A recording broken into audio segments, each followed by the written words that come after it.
look, I think it's probably good that it's been confirmed that this early in the season, because we've had these things rumble on too much in the past. So I wish him all the best. I love watching him play. I think he's an incredibly talented player. I think he's still got flaws, and those flaws come out in games like this game and games like the London game. But I think he's a fantastic. I think he's a fantastic player, and I really hope he cracks it over there and smashes it, because it's only good for England if he does. Where are we at? Sorry, on this. Neil McEwen. You've did just done McEwen, didn't we? Yeah. So David Lawrenson then. He said, I'm leaving my review blank because I'm absolutely fucking speechless. Close brackets. And then just add lamb out. Yeah, it could be getting your lambs out for Easter. Tom Andrews said Wigan have successfully appealed Tautai's yellow, and he'll now be allowed to start the game next week 10 minutes before everyone else. Unfortunately, this still won't help. Laughing emoji, laughing emoji. White Pie said, spineless shit, it's going to be a very long year. In other news, Ian Lenigan has made a transfer swoop for Mitten under 19 star Joshua McKenzie to boost his halfback options. That's what's happening next year. There you go. Yeah, get your boots and your kicking shoes. You're going to need them. At 16, Joe Buck. Giants performed much like they have all season, but when they're helped by a Wigan attack, desperate not to create anything or drop the ball when they did. I don't necessarily think Giants deserve to lose, but Wigan definitely did with a very lacklustre performance, and it was clear at the end the home crowd were not a happy bunch. Yeah, right, okay. So just a little bit more at the moment on Williams as we're moving for. Yeah, we weren't happy. There was boos at the end. I don't boo very rarely. I think I've booed once ever. But at the end of a game. But yeah, Joe's right. We were not happy. Interesting that Joe's a Huddersfield fan and hasn't given them a ton of credit either on this game, but obviously saying that they didn't deserve to lose, but Wigan did. Paul Mac _78, another Huddersfield fan, said, very physical game. Prior to this, I thought Huddersfield were sleepwalking to the Championship, but I could tell in the first minute the Giants were up for this. Yeah, you're right. My sons, Darnell and Cruz, were great, as were Wardle, and I hate to admit it, Frawley. Really, 14-6 flat as Wigan. Wigan needs some front office leadership. Is Edwards coming? Is Williams going? What about crowds? They've already gone. I can't see the pie eaters making the 5. Oh, wow. 5 what? The 5 bottom? Or the top 5? No, he means top 5, yeah. I know, but there's probably more chance at this rate of being in the bottom 5. So it's only the Moley's report at the moment that is being reported, but it's kind of being treated almost as he does confirmed. I mean, yeah, he does get a lot of them right. And he wouldn't be reporting it in this way. Yeah, he wouldn't be reporting it in this way, I don't think. But it's only the Mole who's confirming it at this stage. Maybe we'll hear more tomorrow. Last one on this one. Paul Chamberlain said, bad for London, but made me laugh. No wonder the NRL thinks a World Club game is Mickey Mouse. As Lenigan wants to run the game, he should have let the I don't think he does want to run the game. He should have let the Broncos or Giants play to make it more challenging. Still, if every side has its place in the game, there's nothing wrong with Wigan's being the payment of rent to a crap football team and supplying one-season failures to the NRL. I can't think why crowds are down. Right. Yeah.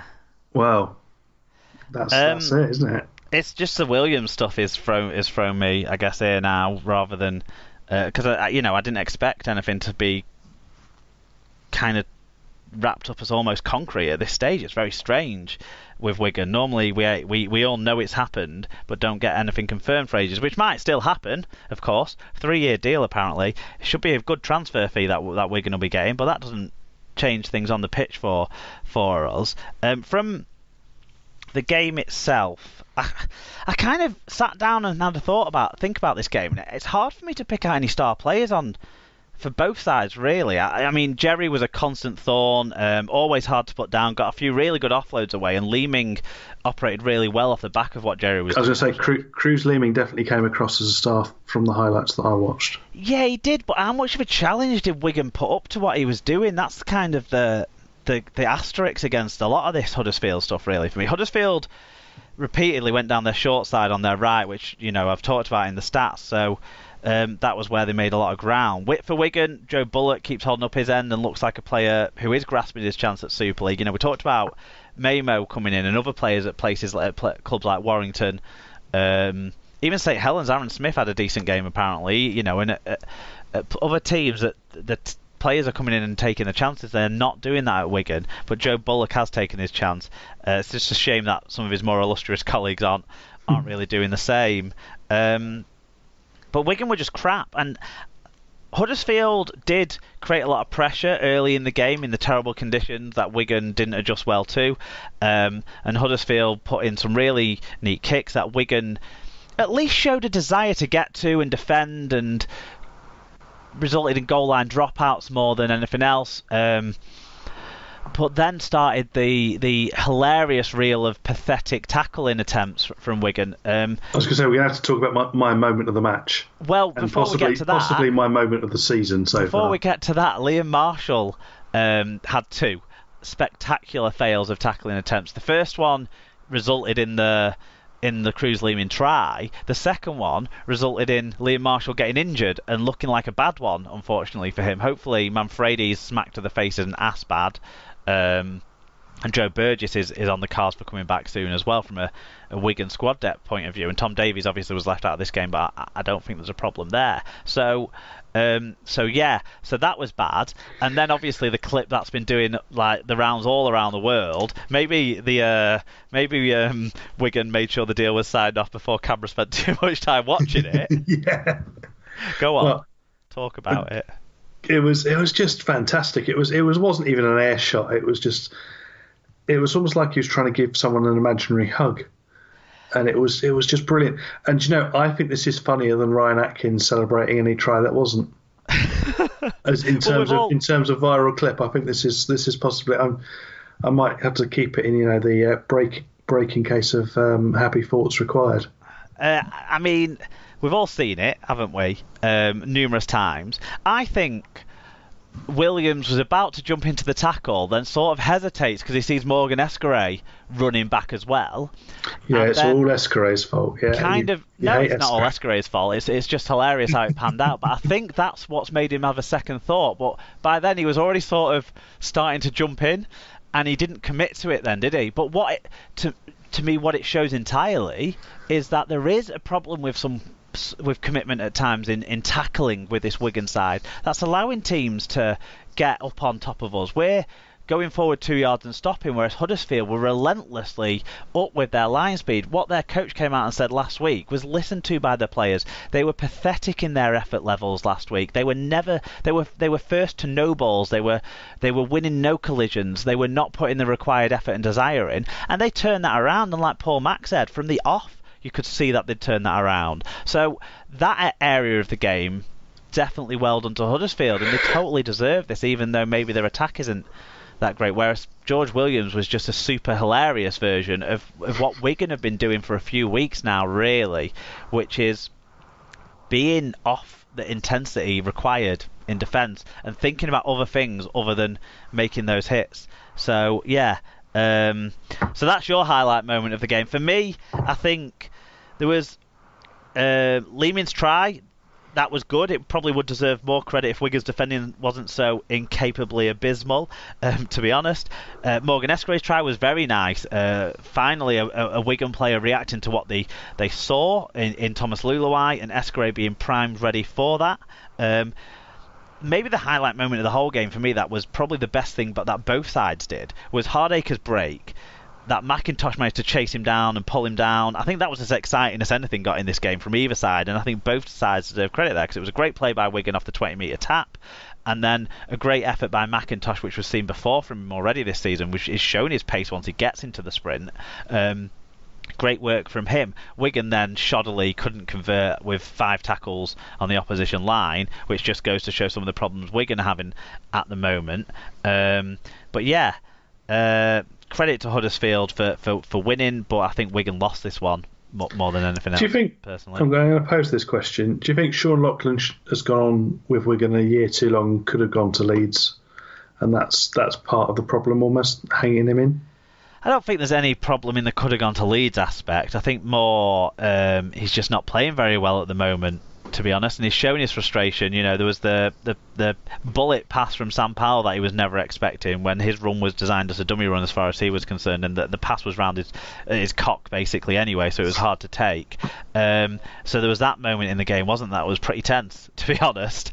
I just think there's problems there. Some of the young players are putting effort in, but maybe not executing so well. Some of the more experienced players are just making a ton of mistakes and not really being cohesive. There's just problems there.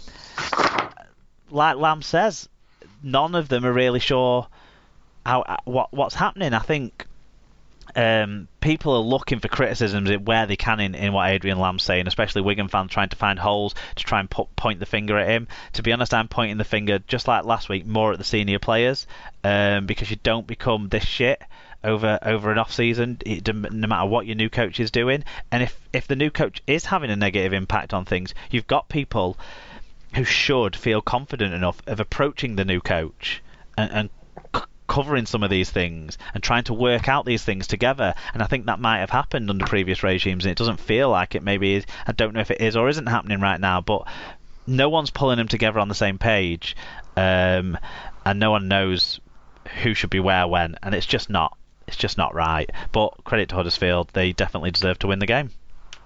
Do you want to move on to a more positive game to talk about on Saturday? Yeah, it finished Catalan 0, Salford 46, having been 18-0 at half-time, in front of 8,021 down the south of France, with Scott Mousecas as the referee. In terms of the statistics, Salford's discipline was pretty poor. 10 penalties conceded to 5 by the Catalan side. Everything else they did was good. 8 more breaks and almost 400 more metres. Fewer errors shown by them despite more than twice as much offloading, and they had a better team tackle success rate of nearly 5%. In terms of the winning Salford side, the players that stood out were Jake Bibby with 2 tries, 2 try assists, 162 metres, 3 clean breaks and 3 offloads. What a game he had. Josh Jones, 10 tackle busts, 144 metres. Ken Seo picked up a try assist, 136 metres and 2 clean breaks. And Darryl Alforts running for 119 metres and making 3 offloads. And only one player stood out for the Dragons, and that was Benjamin Julien, who made 48 tackles, with 14 of those from marker. We had a few fan views on this one. Yeah, we start with Paul Chamberlain. He said, fair play to Salford, but Catalan really are lazy and half-committed bunch. Still, adding another fat reject on a fatter wage should improve things, especially the back line.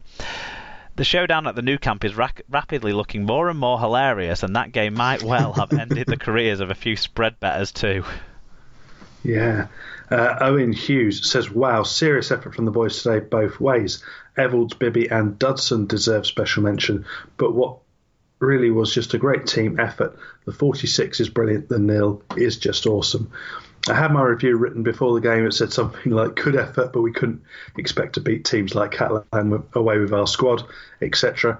Couldn't have been more wrong, but it's okay to be wrong every now and then. Karsten said, missing.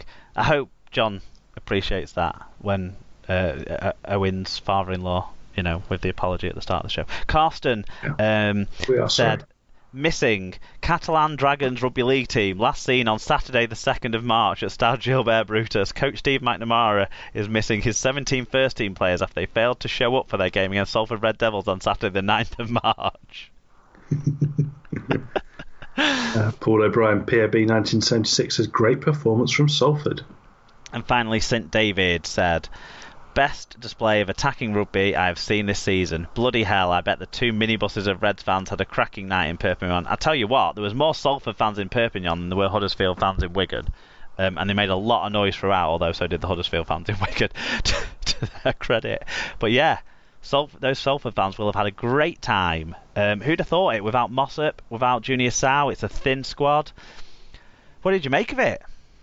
I mean, this was great to watch. I think it all rests on the shoulder of Jackson Hastings, if I'm honest. I think most of Bibby did play well, but a lot of his work was either set up or involved with Hastings pouring down that side. and setting over, and Evalds, to be fair, but Hastings in particular just doing a lot of the work for him and putting it in. Obviously, that try right at the end of the first half was comedy gold, and it was all over the shop. But really impressive too. Yeah, impressive.